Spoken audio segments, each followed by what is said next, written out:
So it's a little bit of marketing. It's a little bit of marketing. The same way Churchill will had a little bit of marketing. Okay. So then I wonder why you think that marketing for this character works for the Republican base. So when you say you would like to... I don't care about the Republican base. But that is who you sell books to. No. But I want to cut you off because that you're starting with a premise that isn't true. In fact, I would say I am critical of people who are what probably in most of the eyes of you people here and you see as in my slot. I think too many conservative, spokesmen, leaders, talk radio, writers, I think too many of them are followers and not leaders. No, I will tell you what to think. I'm not figuring out where you are. And I'll give you an example to get back to what I want to talk about, which is the current book. I've been talking about immigration for a long time, and I'd go to tea parties or Lincoln Day dinners with Republicans, and often there would be, other speakers on stage, including some famous speakers, and it used to really drive me crazy that they'd get up on stage and, shout out Sarah Palin, so that they'd get a big applause line.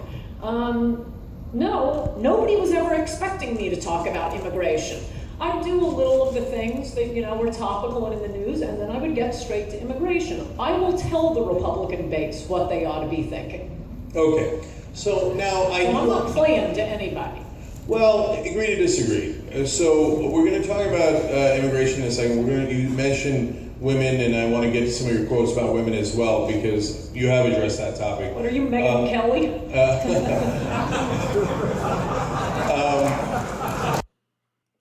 Wow. Give some credit there to Ann Coulter coming right back at Cenk the Cenk from the Young Turks. Because what are you, Megyn Kelly? Got a nice round of applause. Sometimes in debates, folks, if you can get in 3 or 4 zingers, which is just great, win over the crowd. You might not win the debate on substance, but you do win over the crowd, which means you end up winning the debate, or maybe you end up changing some minds, or people start liking you. Now, with Ann and Cenk the Cenk, I don't agree with Ann Coulter on a lot of things. There's a lot of things that I do agree with. So, in regards to, like I said, Cenk the Cenk, I hardly agree with him on anything at all. There might be a few things there. I can't think of them right now, but if I'd be hard-pressed to decide what I sort of agree with Cenk the Cenk of the Young the Young Turks. But Ann got in a little zinger. Let's see what happens. But before we do, you're watching the Dr. Nasir Shaikh Show. I'm your host, Dr. Nasir, and I give you my political prescription from my political perspective, my punditry on what happens when culture, science, and politics collide. And what's on tap for today, as you saw, a little bit of Ann and Cenk going at each other.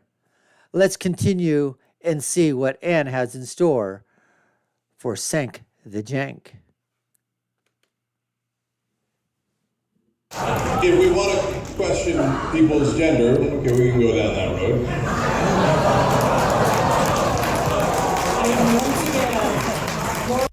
Cenk comes back.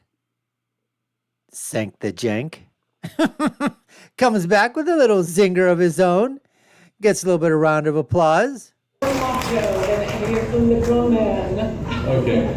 So, but you said you're doing marketing. You're selling, right? So, but you're selling to someone. Okay, fine, you're going to tell Republican base. Who are you? When you say you'd like to wantonly murder Arabs throughout the Middle East, who are you marketing to? Okay, and again, I'm making the point, I don't know when that column was written, you'd have to read the whole thing, but I would say it right now, and what my argument would be is as follows. I was a huge supporter of the Iraq War. I'm angrier at Obama for destroying our victory there than I am at him for Obama.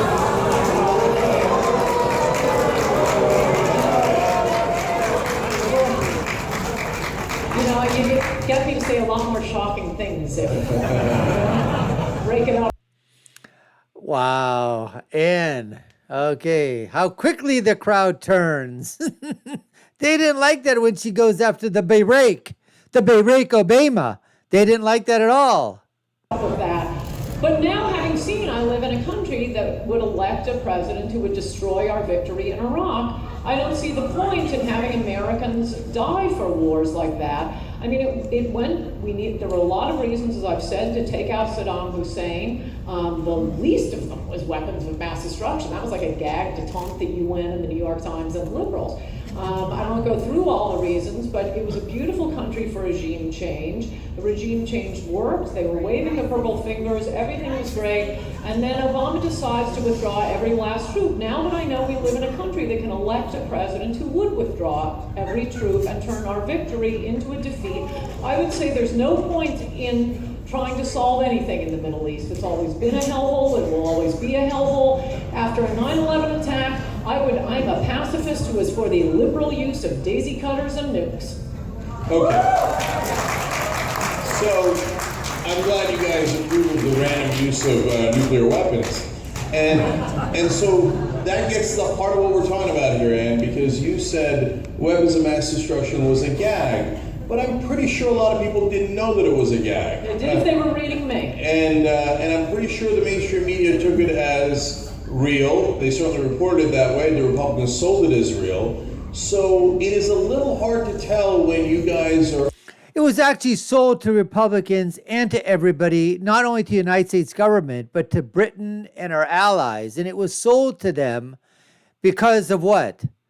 What do I always say? Everything has become freaking politicized. The CIA has been politicized. The DOJ has become politicized. The FBI is politicized. The National Defense, Association, that's politicized. Every aspect of government has become politicized. And we have to ask ourselves that when we're hearing this bullshit coming out of Washington, we don't know if it's true. 90% of it is probably untrue. It's propaganda that's not just being propagated out not only to the world, but to the United States citizens itself.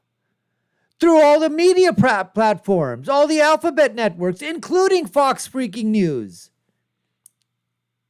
That was a bill of goods that we were sold from our own, what? Intelligence services. Not only ours, but from the Mossad, from MI6 in England, Mossad from Israel. Syria, that's the information we were getting when he talks about weapons of mass destruction. And yes, we were sold a bill of goods.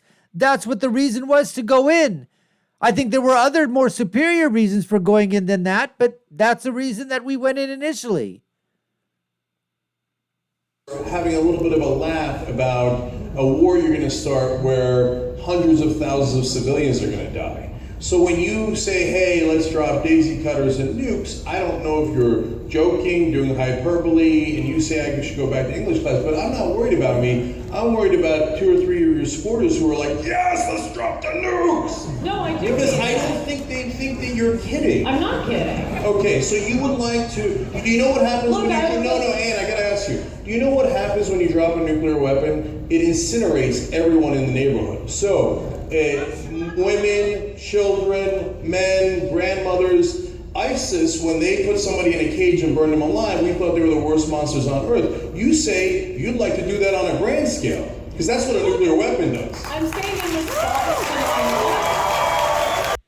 I will say with Anne, okay, yes, if she's talking about, dropping nuclear bombs, look, we already know that there's only been one time and twice in history in which that was done. And the decision was made was what was for the greater good. How many more lives are we going to save? And we were looking at it predominantly in terms of American lives at that time. So I guess the question would come is, if you're going to even get and delve into this discussion, you're even going to be thought-provoking or just having the discussion, to just cavalierly throwing that thing out as Anne did. Again, she says, look at my context. I think she does a lot of this absolutely for marketing. She gets to play in the media. Obviously now, Cenk here can take that snippet out and, paste it upon her and say, what the hell are you talking about? And you've got people out in the audience that are saying, go ahead and do it. But the fact of the matter is, I wouldn't be a proponent of that. I mean, there would have to be something extraordinary that would have to happen that before you even decided to go in that route. Now, people can say, well, then, okay, so you're dropping conventional bombs. Okay, you're dropping conventional bombs. That's going to kill people. That's going to have collateral damage. But people think of that so differently than a nuclear explosion. Anyways, let's continue. This isn't like a random thing, oh, for fun, let's do it right now. I'm saying in response to 9/11, yes, we should not have sent ground troops. We should should have dropped, in retrospect, now that we know that we're in a country that would elect Barack Obama, instead of bothering to create a democracy in Iraq, which we did, and which was working beautifully. We should treat Iraq basically the same way, at least under Bush, we treated Afghanistan. I mean, regime change was always stupid in Afghanistan. Why did your guy Obama send more troops to Afghanistan? And are we getting back to immigration, the topic of my So, first of all, I disagreed with Obama on sending more troops to Afghanistan. Hey, we found agreement. You see that? POLITICON is working. But I missed it. I'm going to ask you about immigration in the very next question, but I missed it. Did you say we should have dropped nukes on Iraq instead? Because you said after 9/11 nukes, and I missed who you wanted to drop the nukes on. Okay, you're going to force me to say the reasons we needed to take out Saddam Hussein. No, but it was in nukes. No, well, it's kind of important. Number one, I mean, everybody talks about, you know, the red line in Syria, or you know, whether to take out Assad. Look, everything that these Johnny-come-lately liberal and conservative hawks are so enthusiastic about doing now, Saddam was that times 10. He tortured people as much, worse, more people than ISIS did. I mean, bringing in men and attaching electrodes to their genitals, raping women in front of their husbands, killing family members in front of other family members. If we're looking at pure humanitarianism, there's a reason to take Saddam out. Saddam had sheltered, harbored, funded terrorists. The 1993 World Trade Center bomber who got away. Oh, where does he end up? Surprise, in Iraq. In fact, the guy who was the mastermind of the Achille Lauro hijacking. Where does he end up? He ends up in Iraq. So you have, Iraq has a lot of oil. It's a crucial part of the world. I never understood the argument, we're going to war for oil. Well, yeah, I wish. We need oil. Why shouldn't we go to war for oil? It's like saying, oh, you're just going to war for oxygen. Yeah, we need it. In fact, we didn't get their oil, but that's a good reason. Saddam had also tried to assassinate a former president of the United States. So I said in column after column, these are our real reasons, but Democrats in the New York Times, no, they won't go to war any place unless the UN approves, unless they get the permission slip signed by the UN. That's why we threw in just to taunt liberals. Oh, and by the way, he has violated UN resolution after UN resolution. Is that why Anne wanted to go in? That was just, okay, liberals, you say we have to be ruled by the UN, he's not following the UN. But the point is, if they're leaving the arguments, or the specific argument directed at liberals, there are a lot of reasons to take out Saddam. But I do not think any American should have died for it, now that it has all been given away. Do not do that again until we live in America that will not elect a Barack Obama. In that case, yeah, you want to do what your guy's doing, Obama, and drop a lot of drones all over, and drop a lot of daisy cutters all over. But I don't want to be spending American money, I don't want to be spending American lives, so it's just going to be given away. Okay, I should have also clarified in the beginning, no filibusters as well. Well, technically, the topic of this panel is immigration. No, it's actually not. That's not what we're saying. Okay, so now, first off, okay. I'm happy to get clarification on that. First of all, I like that when you said we should just simply take their oil, there was only one person left clapping. Like, us, let's steal their oil. Yeah, me? I've asked them not to interrupt. Okay. So. Okay, now here's Cenk the Jenk. It's not called, oh, we're going to steal their oil. If there's a war and you win, guess what? You take over. It's called the spoils of war. You win it. If you won it fair and square, if you didn't win it fair and square, if you're the victor, to the victor goes the spoils. And that's exactly, in my estimation, when we went inside there, we certainly should have been taking that thing. We shouldn't have used some of the oil to fund whatever we spent. And that's just in monetary means, okay? Forget about the blood and treasure. Can you put a price tag? Can you put a number on that? And what Anne's talking about is absolutely true. If you're going to war and you're not going to finish it, and you're going to basically do what Barack Obama did and just let it slip away and give it back, everybody that died for that, all the men and women that died in our armed services, all the whatever it was for absolutely nothing at all.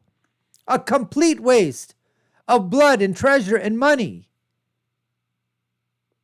So you can, talk about it. You can have an aha. You can basically say whatever the hell that you want to say.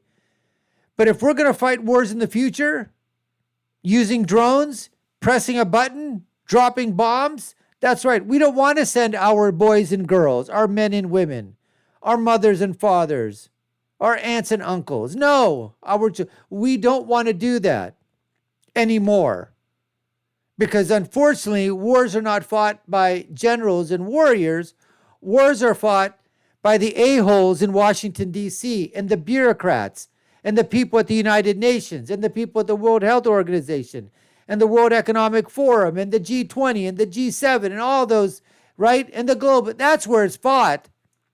And they don't give a crap about who's dying, collateral damage. You think they give a shit? No, they don't give a crap at all. None whatsoever. And it's always the little guy. And it's always the innocent civilians that have to pay for all the freaking policies that are made from those people that were fighting in those countries, including the stupid ass policies that are then put upon the country, like from the Western side. And then who knows what we're being told, whether or not it's true or not, or just propaganda. Amazing, folks. Amazing. But in this thing, I'd have to say that, Cenk got Anne to open up a little bit. And, Anne, she doesn't have that many, supporters in the crowd. She had that one guy that was sort of there, a couple of people clapping. Anyways, we appreciate you taking the time to watch. You've been watching the Dr. Nasir Shaikh Show. I've been your host, Dr. Nasir. If you haven't done so already, subscribe to our channel. You know what to do. Like, share, and follow us. Comments below. Check out our other video links above and below. My final thought, when you're right, you're right. And when you're left, you're wrong.